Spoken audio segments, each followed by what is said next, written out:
సుమారు 3 లక్షల మంది ప్రజలు, దాదాపు 12,000 వాహనాలు. ఇవి భోగాపురం ప్రారంభోత్సవానికి పోలీసులు వేసిన అంచనాలు. దానికి తగ్గట్లే బందోబస్తు దగ్గర నుంచి పార్కింగ్ వరకు పక్కాగా ఏర్పాట్లు చేశారు.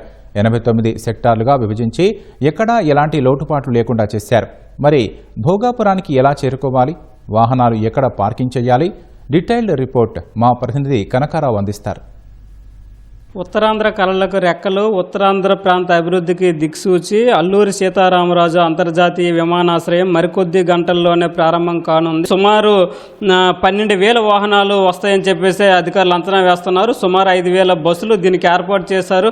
అదేవిధంగా మిగతా ద్విచక్ర వాహనాలు కానీ, కార్లు కానీ వీటన్నిటికి కూడా ఏర్పాట్లు చేస్తున్నారు. ఉత్తరాంధ్ర ప్రధానంగా 6 జిల్లాల నుంచి పెద్ద ఎత్తున ప్రజలు రానున్న నేపథ్యంలో ప్రధానంగా శ్రీకాకుళం, విశాఖపట్నం, అదేవిధంగా అనకాపల్లి ఈ ప్రాంతాల నుంచి వచ్చేవాళ్ళు ట్రంపపేట రోడ్డు మీదుగా ఈ సభా ప్రాంగణానికి చేరుకునేటట్లుగా కూడా ఏర్పాట్లు చేస్తున్నారు. ట్రంపపేట రోడ్ ఇదే మనకు ఎదురుగా కనిపిస్తుంది. ఇటు పక్క నుంచి వైజాగ్ నుంచి వచ్చే ఇటువైపు నుంచి వచ్చి ఈ రహదారి ఏదైతే కనిపిస్తుందో ఇటు పక్క నుంచి పైకి వెళ్ళేటట్లుగా కూడా ఏర్పాట్లు చేశారు. అదేవిధంగా ఇప్పుడు మనకు కనిపిస్తున్న ఇది భోగాపురం ఎయిర్పోర్ట్ లోపల నుంచి బయటకు వచ్చే రహదారి. అదేవిధంగా ఇటువైపు నుంచి అంటే శ్రీకాకుళం నుంచి ఇటు పక్క నుంచి వచ్చే వాహనాలు అటువైపుగా పైకి వెళ్ళేందుకు అవకాశం ఉంటుంది. ఇప్పుడు మనకి ఇది కనిపిస్తున్నది ఏంటంటే విశాఖపట్నం, అనకాపల్లి వైపు నుంచి వచ్చే వాహనాలు ఇలా పైకెక్కి ట్రంపెట్ రోడ్డు మీద నుంచి భోగాపురం అంతర్జాతీయ విమానాశ్రయానికి చేరుకునేటట్లుగా ఏర్పాట్లు అయితే చేశారు. శ్రీకాకుళం, రాజాం, చీపురుపల్లి,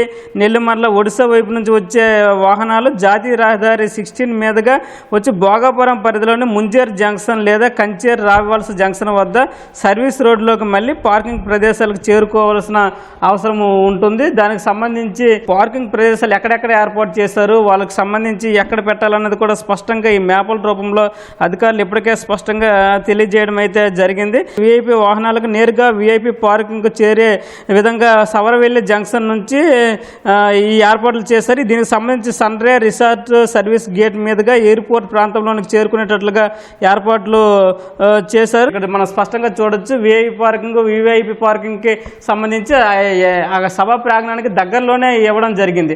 అదేవిధంగా మిగతా వాళ్ళకు కూడా ఈ ఏరియా మొత్తం అంతా కూడా మనం చూసుకున్నట్లుగా అయితే మిగతా ప్రాంతాల నుంచి వచ్చే ప్రజలందరూ కూడా ఈ అంతా 400 నుంచి 600 మీటర్ల దూరంలోనే ఈ పార్కింగ్ సౌకర్యం కూడా కల్పించడం జరిగింది. సభా ప్రాంగణానికి వీలైనంత త్వరగా సులువుగా చేరుకునేటట్లుగా కూడా అధికారులు కట్టుదిట్టమైన చర్యలు అయితే తీసుకున్న పరిస్థితి మనకు స్పష్టంగా కనిపిస్తుంది. కెమెరామెన్ నాగేశ్వరరావుతో కనకారావు, ఈటీవీ న్యూస్, విజయనగరం నుంచి.